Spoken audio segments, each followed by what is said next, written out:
It's created this cultural norm to have these apps. Uh-huh. And really and truly, these apps have so many harms that come with them. And if kids, even at 15, 16 years old, are getting them without being aware of the toxicity that comes with it, there's a good chance they're going to fall.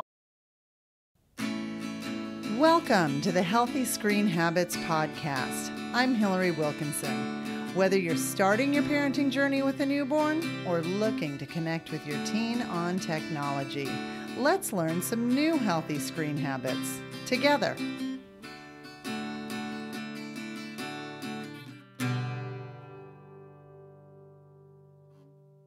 My guest today is a mom on a mission, somebody I can relate to. Raised by two psychologists, she's always had a deep interest in human interaction and genuine relationships.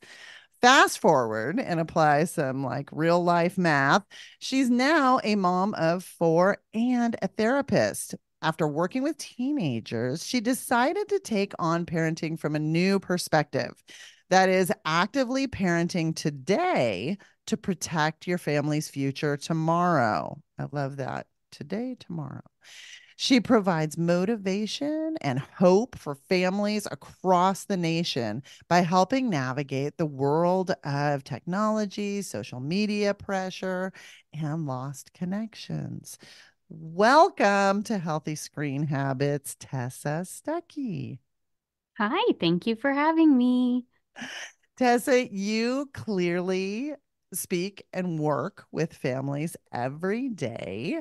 Mhm. And I was that your motivation behind getting into kind of this digital wellness playground slash pond?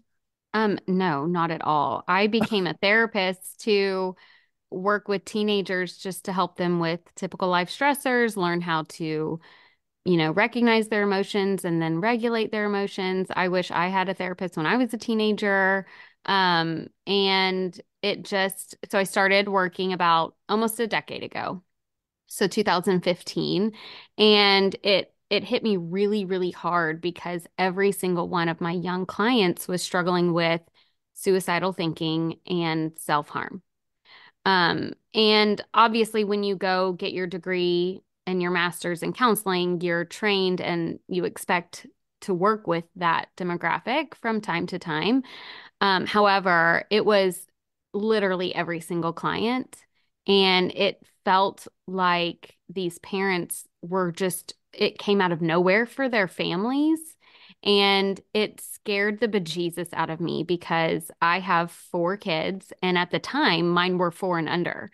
And I just lost too much sleep thinking, what is happening in today's world that these teenagers, their go-to thought is so dark and so quickly they get there.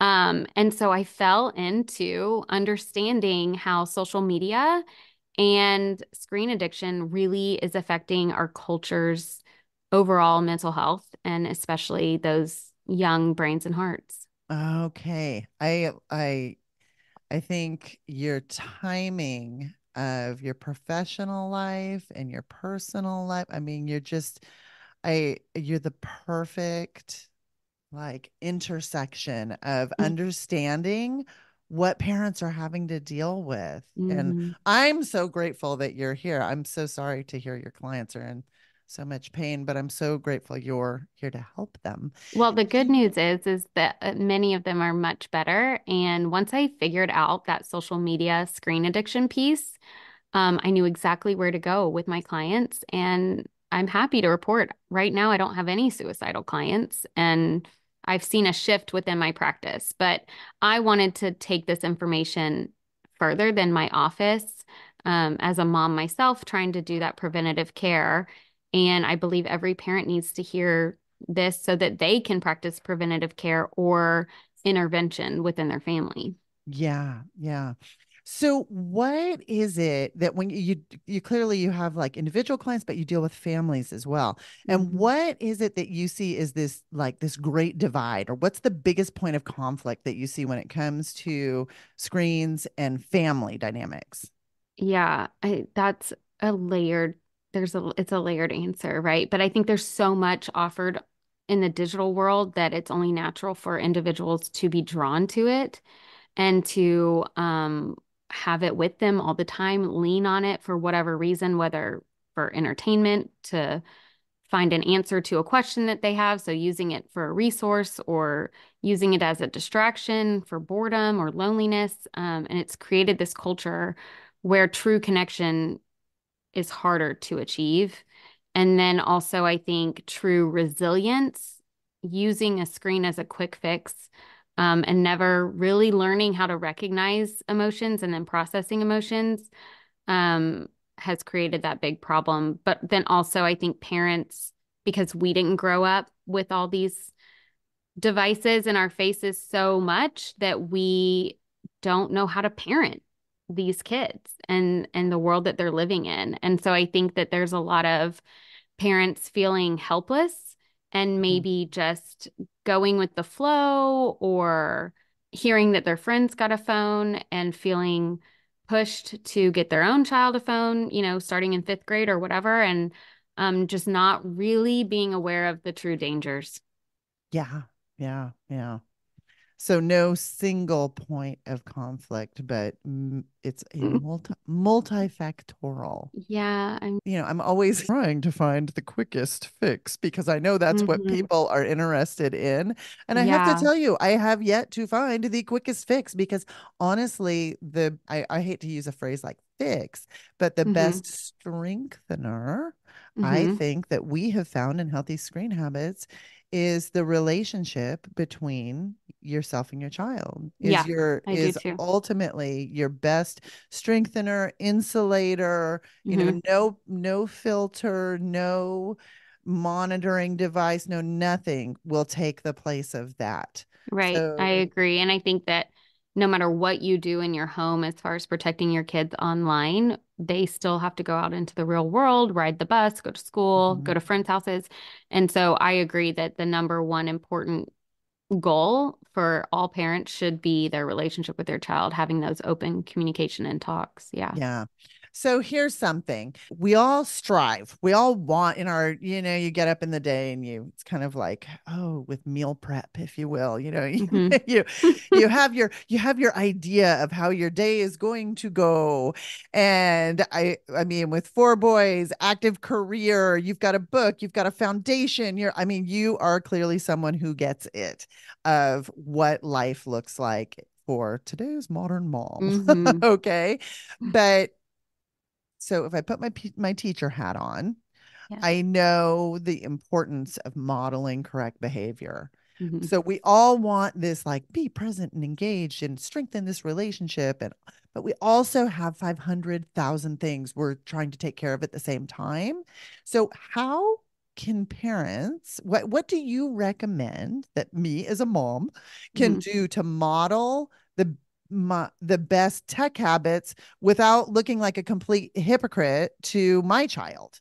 Yeah. Of saying like, get off your phone, but I'm on mine. Like, Right. how do you do that? So there's two tips that I share with parents for this. So the first one is to come up with a family code word that everyone in the family knows about. And this family code word signals, hey, get off your phone. Because when you walk in a room and you hear someone say, get off your phone, it comes across as nagging or with a tone, right?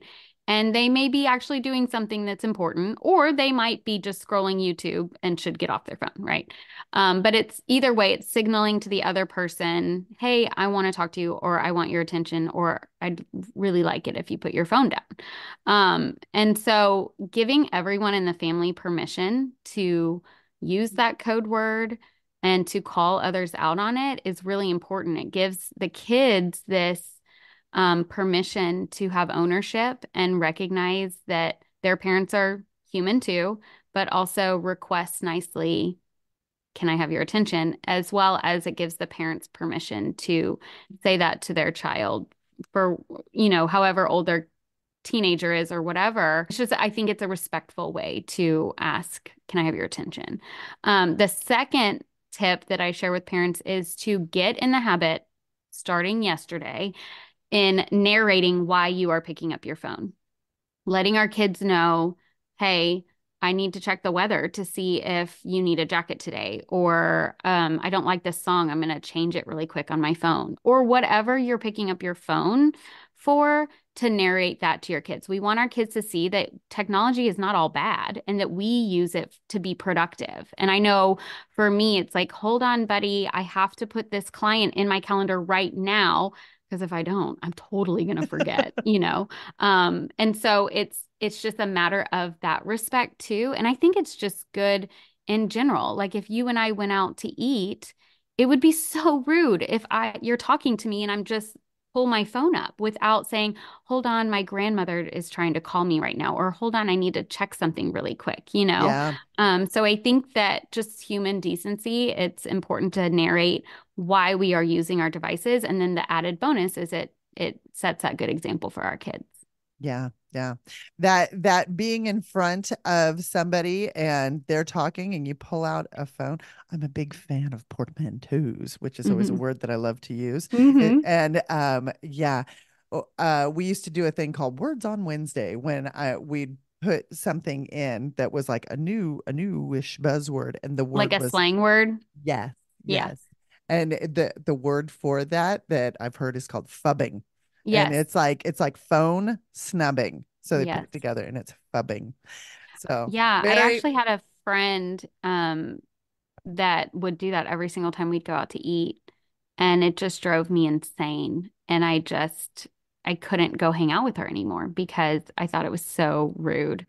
And it is. I think it's so rude and to I do that. think, yeah, with someone with your skill set who has the ability to clearly communicate, like, your feelings well and everything, that you eventually found that the easiest way to deal with that was to stop seeing them rather than deal with, you know, telling them, hey, you're really hurting my feelings when you do that, and calling them out on their own behavior Hmm. tells me that I am not alone when I have made those choices as well, because Yeah. I'm with you. I'm like, Yes. it really, and then I feel lame because it's like, and then God help you if if you're the person that ever pulls out your phone when you're with Right. them and they're going to Right. jump on you. So, Right.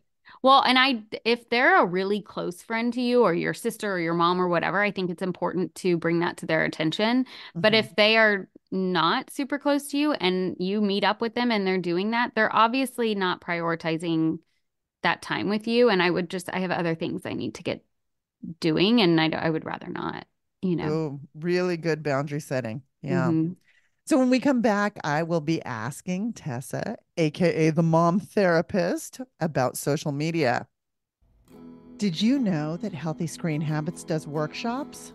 For 2 days, we can come and guide students through an exploration of their own tech use and facilitate a research based presentation bespoke to their own questions. 87.5% of the teens who participated in this workshop recorded a change in their tech use following participation. For more information, contact us at info@healthyscreenhabits.org. I'm speaking with Tessa Stuckey, also known as the mom therapist. Tessa takes on today's negative cultural effects on our kids' mental health from the perspective of a therapist, but with this like heart and care and love of a mother. So her content is really relatable. And I feel like when Tessa comes up on my feed, I feel like I'm talking to a friend.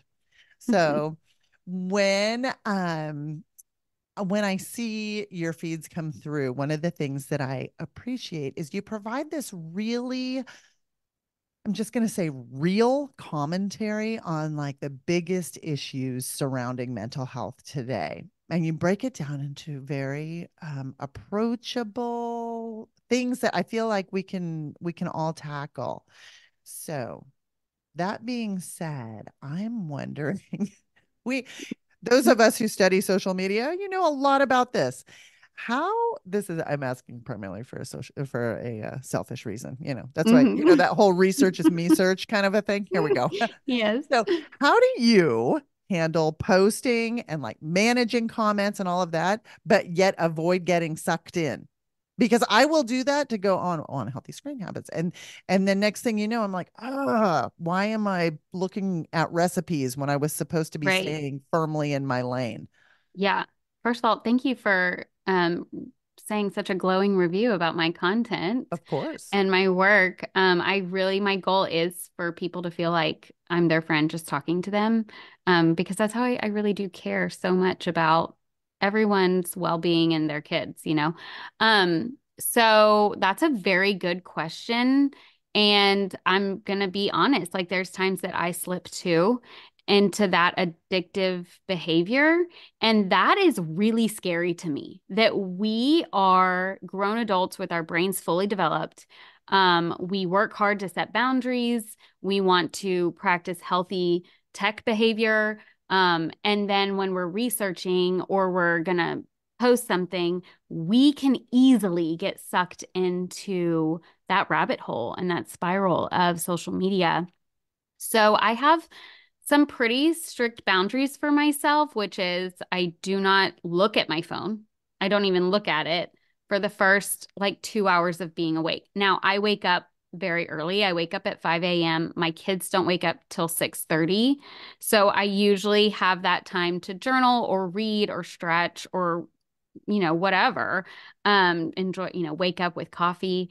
Um, so that, and I have to avoid my phone because I know the minute I pick it up, there's going to be emails, notifications, text messages, and I'm going to be tempted to get on social media. And I know that I will get stuck in that. I was recently asked to make a video with a filter specifically from TikTok. Now, I don't have TikTok, so I told her I can't do that. But then she asked me if I was willing to download TikTok just to use the filter and then undownload it. And I got sucked in. I mean, because then I was like, well, I do need to kind of see what's happening on TikTok so that I can stay up with it, right? I And understand. I've always said that when my clients are like, Tessa, I love this new app. I'm on it all the time. I'm like, tell me so I can get on it and research it. I get sucked in every single time. And it's like, oh my gosh, another Amazon find. I love that, and those recipes, I'm telling you. But I think that really practicing that self-awareness and setting those boundaries, setting your own screen time on your phone and sticking to them is really important. But also, I'm really big on if we are online to be productive, then typically it's okay. It doesn't mean it's always okay, but we have to really decipher, are we truly researching, or are we getting lost in the world of social media? And so I think having that harsh understanding is really important for us adults who are trying to contribute to the world of social media through social media, but don't want to fall into the tricks of social media. Mm-hmm. Mm-hmm. So speaking about social media, I know it's kind of like your I don't know. It's the thing that maybe it's just me because I feel like when I hear you talking about it, I'm like, ooh, tell me more. But what are what are the apps that you hate? That's, I think you know what I'm asking. Like, what are the Mhm. worst apps out there for So are you saying kids? for kids? Yes, yes, yes, yes. Sorry, I Yeah. should have. Yeah, yeah, for So kids. first of all, I do not like social media for anyone until they're 15 or 16 years old. Hmm. I strongly believe that because I have seen the difference between kids getting it at 15, 16, and they are emotionally mature enough to take on the online world. They still need to, be warned and worked with, and that open communication is important, but they are more built and stronger to take that online world. Kids that get it 8, 9, 10, 11, 12, 13 years old, they are still, by the time they're 15, 16 years old, not ready for social media. So if we're talking about the kids once they're 15, 16, I would say the ones that I dislike the most are actually what I call the big four, which is the ones that everyone has: Instagram, Snapchat, TikTok, and YouTube. I think TikTok is the one I hate the most. Um, and because all four of them have everything I dislike about social media for everyone's mental health. Not that there can't be good things from these apps, but I think that we have to just be very, very careful with our kids on these apps. Right, right. What is it specifically for me? For me, I hate Snapchat the most. Mm-hmm. Mm-hmm. So what is it for you that drives your top four, yeah, the ranking of your top four? Honestly, it's because it's those are the apps that kids feel so pressured to have. Everybody has these apps, right? And so it's created this cultural norm to have these apps. Uh-huh. And really and truly, these apps have so many harms that come with them. And if kids, even at 15, 16 years old, are getting them without being aware of the toxicity that comes with it, there's a good chance they're going to fall. And we don't want our kids to fall. We want to prepare them and hold them up and help them build their strength so that they can hold themselves up, and Right. um social media just it doesn't help our kids for so many reasons. So if you have a child that you're starting to get that perhaps they already have social media, Mm-hmm. or perhaps what are some things that we can look out for of getting into an uh-oh zone? Mm. That's a tech term. Stay with an uh-oh zone. Uh-huh, uh-huh. It's a very important term. So Yeah. you're asking like what behavioral stuff can Yes. we pick up on? So that, I mean, that is the thing that I think is the hardest part is that a lot of times it's not obvious. Hmm. So working as a mental health professional, we are trained to look for isolation, change in behavior, moodiness, lack of motivation. Um, if someone loves to hang out with their friends and then all of a sudden they don't want to see their friends, like there's a lot of things that we've been trained to pick up on, or if they're talking about death, or they're having dark thoughts or scary thoughts, or they're not sleeping, or they're sleeping too much. But the thing with social media is that it doesn't always, the kids or the teenagers don't always show those signs. They Yeah. really don't. But I will say, mom to mom, we have this gut instinct that will kick in, and you will be able to tell that something is off. You may not be able to pinpoint it, and they may not feel comfortable telling you, but there is something that sets our alarms off that tells us something is wrong. And it could be a little thing like a boy sent them a nude photo unsolicited, or a girl, they were with a group of friends and they were the only one that the girl didn't tag in the photo to be, cyberbullying, to be mean. And so, or they're feeling left out. FOMO is a very real thing. And so, once you kind of pick up on some slight change in behavior that is not positive change in behavior, then it's reason enough to start conversations about it. Mm-hmm. So don't underestimate just that power of the mom spidey senses. Yeah. Yeah, yeah. I Thank you. really think the harms with social media are so strong that it can catch our kids at any given moment. And so we have to kind of be on the lookout for it. Yeah, yeah. And just to back up what Tessa is saying, Healthy Screen Habits recommendations is we follow the wait until eighth, meaning eighth grade. And for by that we mean the end of eighth grade. Hmm.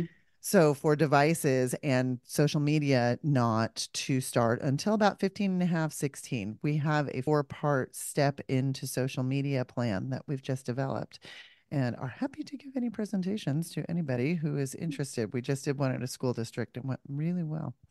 Nice. So, last year you co-founded a nonprofit called Look Up Foundation, and the mission is to support families in raising a healthy and mindful generation by providing practical tools and resources to help them navigate the challenges of screens and social media.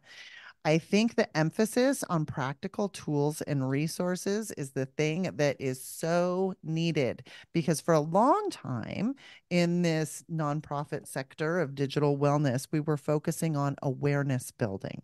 But I think we've reached the generation where people are aware and now they need tools and resources. So, Hmm. how's this all going?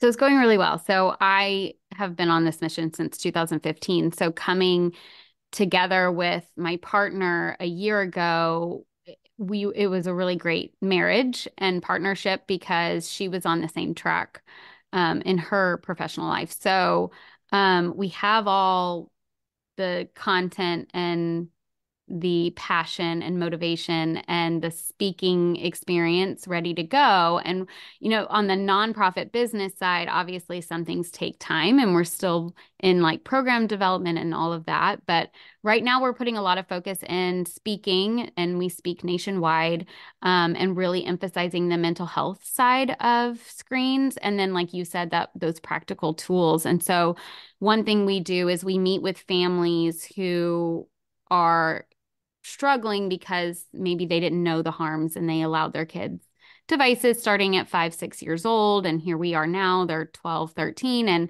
and feeling overwhelmed. And so we customize family plans for them to reset.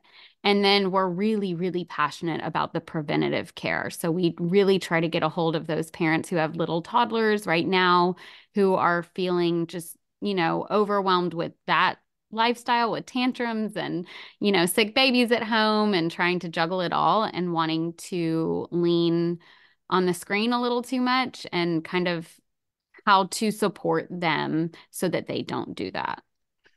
And the last thing that Look Up is really passionate about doing is helping schools. So we've partnered with some school districts, and recently we partnered with one that has 73,000 students, and we help them revise their phone policies and help educate their teachers, their staff, the parents, and the students so that everyone is very aware and the enforcement follows through and it goes smoothly. That's great. That's great.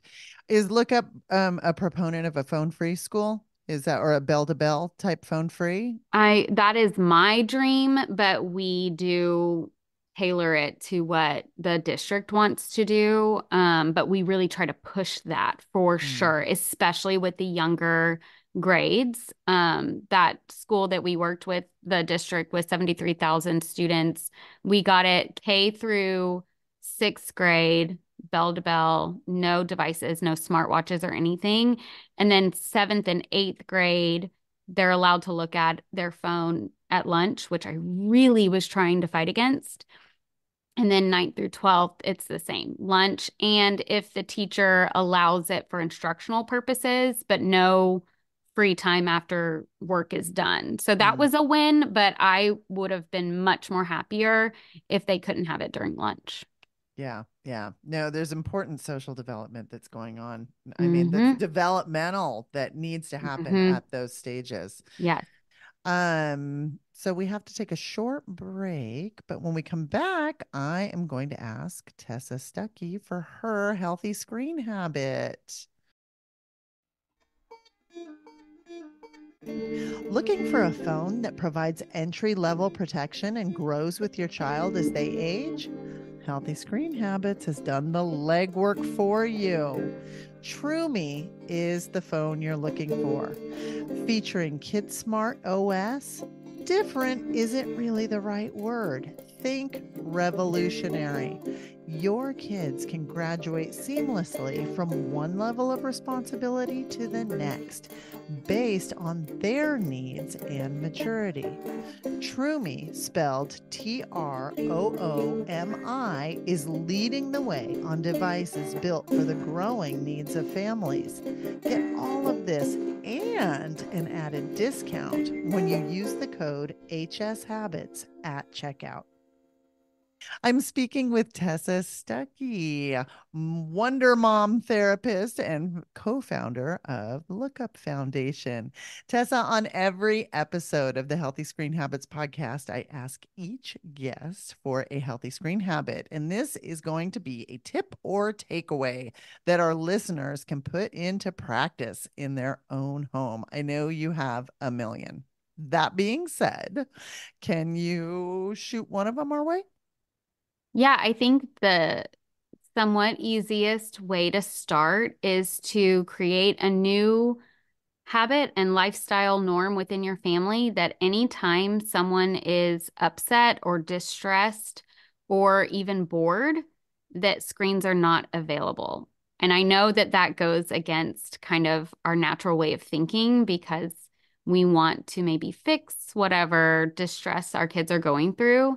But what we really, really want is for our kids to learn how to recognize their emotions and then learn how to regulate their emotions without the screen. Because by the time they hit those hormonal years, it can get very real really fast if they have only depended on the avoidance via screen. And so, as inconvenient as it is while they're little, the heartbreak that is headed your way if you don't practice this is just too much to bear.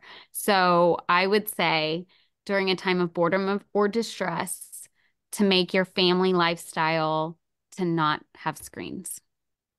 Excellent. So maybe have like even a little, I'm picturing, you know, a pictograph or something for pre-readers or a list of what you can do instead. Instead. Yeah, I think it's Yeah. really important for parents to brainstorm with their kids. And I always Mhm. ask, what do you like to do for fun? And what do you like to do that's relaxing and make those lists without screens? And that right there are some go-to options. And I had another point and I forgot it. That's okay. But yeah. Okay. As always, you can find a complete transcript of this show and a link to any of those resources that Tessa's discussed by visiting the show notes for this episode. Do this go by going to healthyscreenhabits.org, click the podcast button, and find this episode. Tessa, thank you so much for being here and being just a light in the darkness of social media. Well, thank you so much. For more information, you can find us on Instagram and Facebook at Healthy Screen Habits. Make sure to visit our website, healthyscreenhabits.org, where you can subscribe to the show on Apple Podcasts or via RSS, so you'll never miss an episode. It's free, it's fun, and you get a healthy new screen habit each week. While you're at it, if you found value in this show, we'd appreciate you giving us a quick rating. It really does help other people find us and spread the word of healthy screen habits. Or if you'd simply like to tell a friend, we'd love that too. I so appreciate you spending your time with me this week, and I look forward to learning more healthy habits together.